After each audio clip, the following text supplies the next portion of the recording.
Hey everybody, this is Cromar with TGN, and I'm here today to bring you some more Rift coverage. This is the Alpha 1.1 server, which is going to be down in a couple days. The patch is coming out. So I want to do just a real quick preview of some of the balance changes that I think are very significant and need to be mentioned. I'm not going to cover everything that's changed, and I'm basically focusing on the Warrior and the Rogue, because they got the lion's share of the changes. Though there have been some buffs to mages, I'm not really familiar enough with mages to comment on those, so I'm going to stick to these two. So let me start out with the spec that's near and dear to me, which is the Saboteur Rogue. I've just posted a Sabo level 50 PvP video recently, just the other day, and then I read the alpha patch notes and they're nerfing Charge Booster, and I'm like, oh. So that video is already out of date. I'm going to have to, I don't know, link to this video or something so that people will know that rotation doesn't work anymore. But the change in particular that really hurt it is this change to Charge Booster. You might remember that Charge Booster allows you to stack one of each type of charge, and it will essentially double the number of charges on target. So you can have 10 charges on one target. And I guess I thought that was overpowered, but it was really the core of what made the Sabo so effective in PvP as burst. So as you can see here, what they've done is they've changed Charge Booster so that when you have 5 combo points on the target, it will fire off what's called a booster charge. This is a separate charge, and I'll show you how it looks in the combat log. Where's a dungeon? If I load up on blast charges and blow them up, first of all, you notice that the blast charges are listed separately. They used to list them all at once, but then there's a charge booster for 290. So it hits roughly the same as a blast charge. And if you do it with, like, let's try Ember, which is a weaker charge.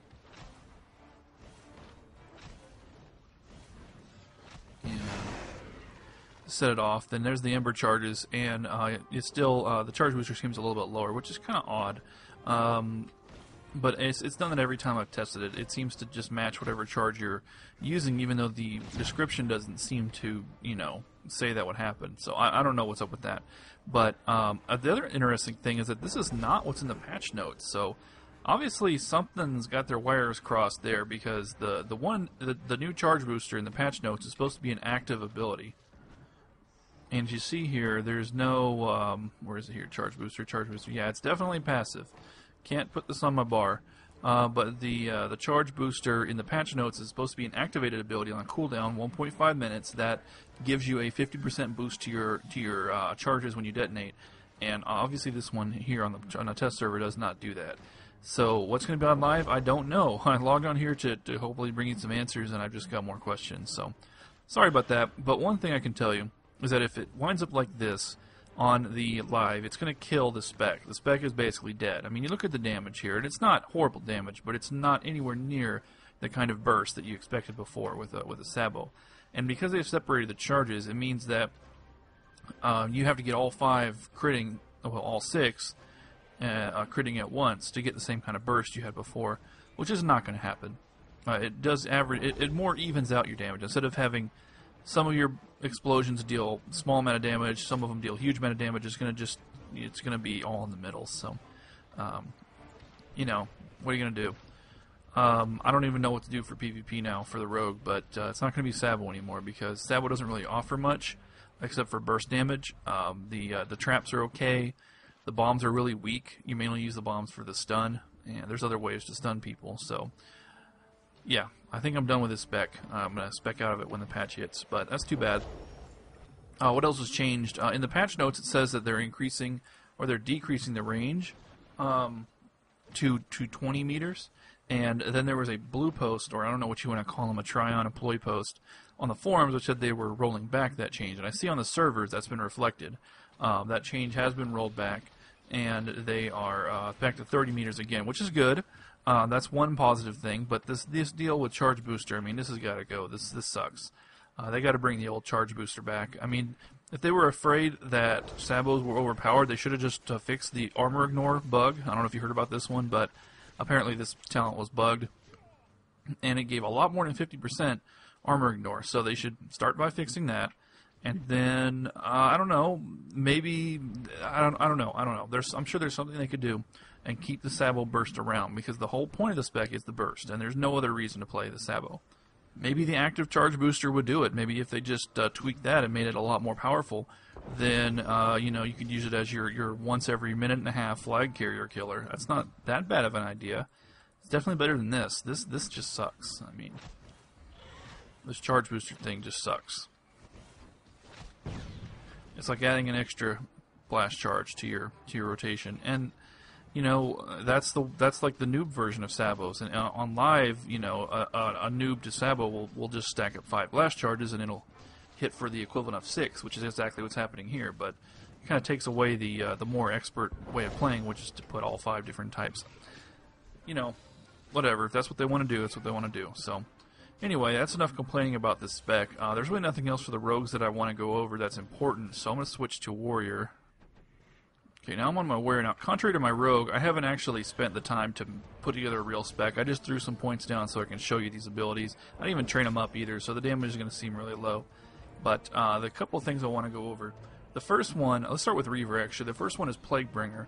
Now, as you can see here, there's a thing on the tooltip. You can read that in that small text, and it says that enemies hit by Plaguebringer, and it only hits 5 enemies. Enemies hit by Plaguebringer will take less damage than the primary target.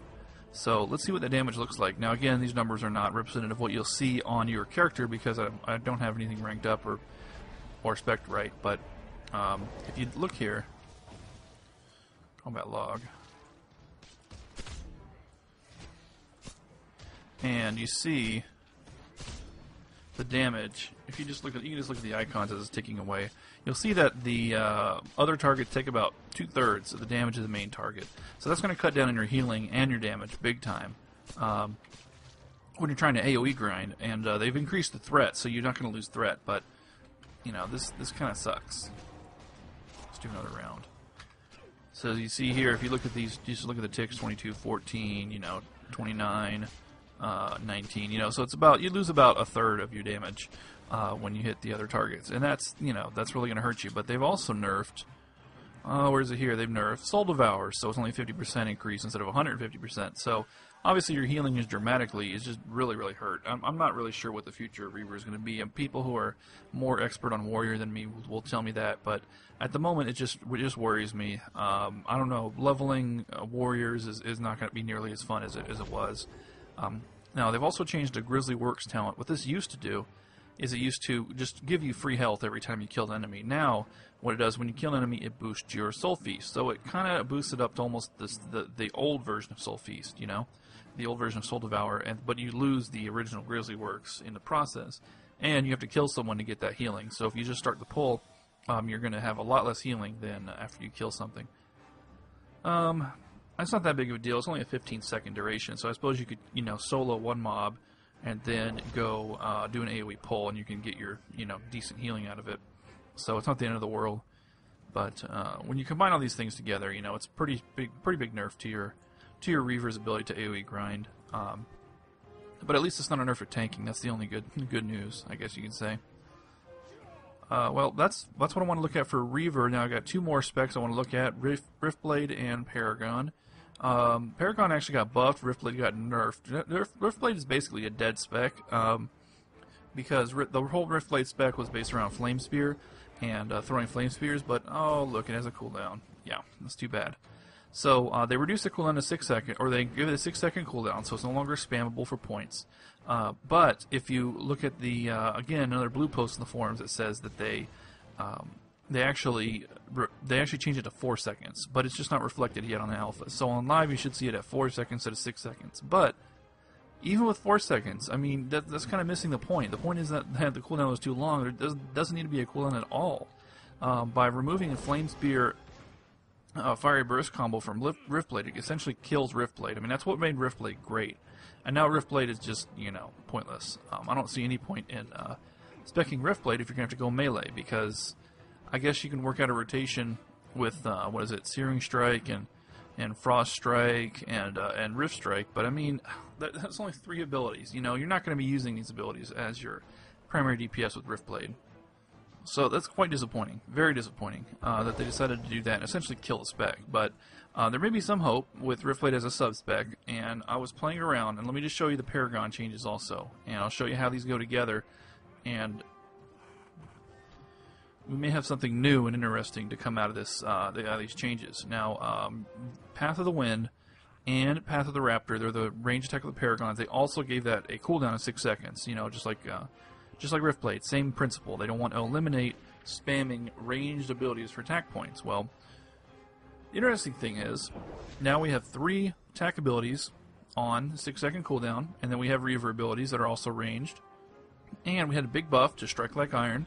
It's no longer 10, 20, 30, it's now 16, 32, 48, and it's off the global cooldown. So I can, let's say I throw a couple things, then hit Strike Like Iron, and then throw a Flame Spear. So, as you see, I can just work Strike Like Iron into my rotation just like I work in Fiery Burst. So this got me thinking, what if we had a new rotation, looks something like this. So I hit Path of the Raptor, Path of the Wind, Path of the Raptor. Then I have combo points, so I hit Strike Iron, then Flame Spear, and then Path of the Wind, Path of the Raptor, Fiery Burst. Nothing's up yet, so I'm going to hit Soul Sickness, Necrotic Wounds, Fiery Burst, Path of the Wind, Path of the Raptor, Strike Like Iron, Flame Spear, Path of the Wind, Path of the Raptor, Fiery Burst, Necrotic Wounds, Soul Sickness, Fiery Burst, Flame Spear. You see what I'm doing? I'm combining these, and I'm actually building a range spec, and obviously this damage is really poor because I don't have anything ranked up and I'm not spec'd right. I haven't quite decided on what I think the spec would look like when it's done. I mean, I probably would take most of these points out of Reaver, and it just goes 6 points for Plaguebringer. I don't think I'd do anything else besides that. I mean, this Planar Attunement is kind of tempting, but I think I would need a lot of points, so I wouldn't want to spare that. I'll probably go heavy into Riftblade because a lot of your damage is going to be non-physical, and putting points into that gives you, lots of non-physical damage. Plus, there's just a lot of good passives in here that will support your other abilities. But I think most of the points is going to be Paragon. I think it's going to be very heavy Paragon. I just haven't, I don't know, maybe this is something I'll analyze in more detail in the future, but it's kind of intriguing that we may still have a ranged warrior. And that's important because this game is supposed to be all about flexibility and be able to build a lot of crazy different specs. And when they try to kill the ranged warrior, it's good to know that there's still a possibility that there can be one. Keep in mind, a lot of the expert dungeon bosses are just not melee friendly at all. So if a warrior was my main, I would have to have a ranged spec lying around extra. That's just me thinking out loud. There is one other buff here that is very relevant to Paragon. Weapon Master, I think it was, 30% before, or 20%? I think it was 30. But now it's 50% chance of generating a second attack point when using an attack point generating ability. So this is great for this spec, obviously. Generates lots of fast attack points. Now, alternate versions, if I didn't want to go Riftblade, I would probably switch to, or switch my Reaver out to Champion, rather, and get Grim Satisfaction for extra power. And I would probably go heavy Riftblade for Planar Blade, which also gives you extra power when you crit. So crit would be a very important stat because it would give you tons and tons of free power every single time you crit, and that's really important. I mean, you don't want to run out of power, and if you can do a build where you essentially never run out of power, then that's going to give you a lot of DPS down the road. So that's something to consider. But then, of course, doing that, you give up the Reaver dots, which is kind of tough to do. So I'm not sure if that's a great idea. I don't know. Again, I'm just thinking out loud. I haven't really done any analysis on this. I just logged onto the alpha server to do a video about test changes, and I was playing around with abilities, and I'm like, hey, these go well together, so maybe there's something here. And I'm really intrigued. I'd like to hear people's opinions about this from warriors to see. I would like you guys actually to log on to the alpha server and just try to find a good build here. I'd love to see this, a new build idea come out of this, out of these changes. So. Alright, well that's it. That's all I wanted to look at. The Sabo, the Riftblade, Reaver, and the Paragon. So